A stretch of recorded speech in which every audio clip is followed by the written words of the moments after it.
We have, since President Trump has been in office, arrested over 286,000 illegal aliens. 70% of those individuals have had criminal charges convicted. They were convicted of them, or they have them pending against them. We have focused overwhelmingly, day after day after day, on bringing in the worst of the worst and getting them off of our streets. Specifically, those that I addressed today are against our children and shows truly the deranged monsters that they are. DHS Secretary Noem highlighting the administration's success getting some of the worst criminals off our streets, including this suspect accused of child abuse and attempted rape. He was arrested in that major pot farm bus Thursday, working alongside 14 minors found there with him. Our next guest blew the whistle about migrant children being trafficked on the southern border. HHS whistleblower Tara Rodas joins us now. Tara, thank you for joining us this morning. Does it surprise you that they found an underage 14-year-old working on a farm? Rachel, good morning. It's an honor to be with you. And no, it's not a surprise at all.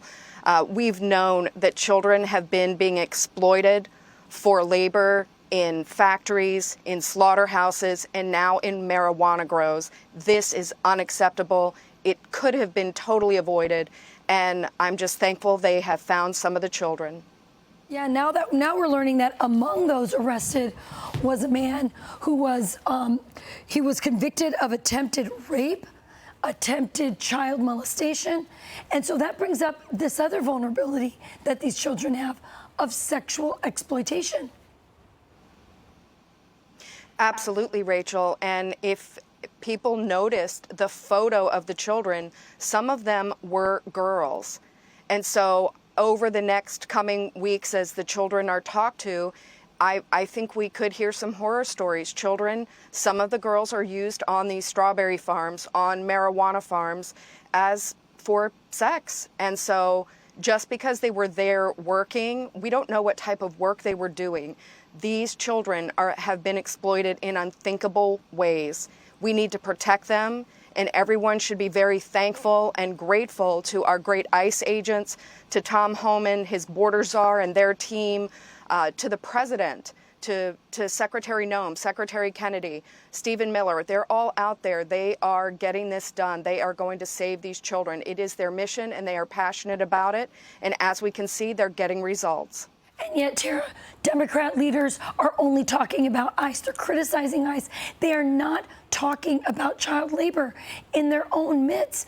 AOC, who was crying outside of the detention centers. We have Gavin Newsom. We have Karen Bass. None of them have said anything about the exploitation of children because of the open borders. Yes, well, that's a pretty serious indication of how they feel about the children and about child labor. And it's absolute hypocrisy to say that you care about migrants, that you care about immigration, and you know that children are being pimped out and children are working all across this country in slaughterhouses and now marijuana grows. This is absolutely unacceptable and the height of hypocrisy. Donald Trump told me last year that he promised to find these children. There were 300,000 lost, 10,000 have been recovered and rescued. What are your thoughts on that? Yeah, well, this is a great start. And I think once they start getting more access to the data, once they start looking at, well, who are the sponsors of these children? Right now, that's an easy thing to find out. I want to see not only the children rescued, I want to start seeing some of these fraudulent sponsors, criminal sponsors who we know from DHS whistleblower Aaron Stevenson, they are members of transnational criminal organizations. So people need to know that these children are also hostage to criminals. So we need to free them, and we need to make sure that the sponsors are held accountable. I want to see handcuffs. That's what I want to see.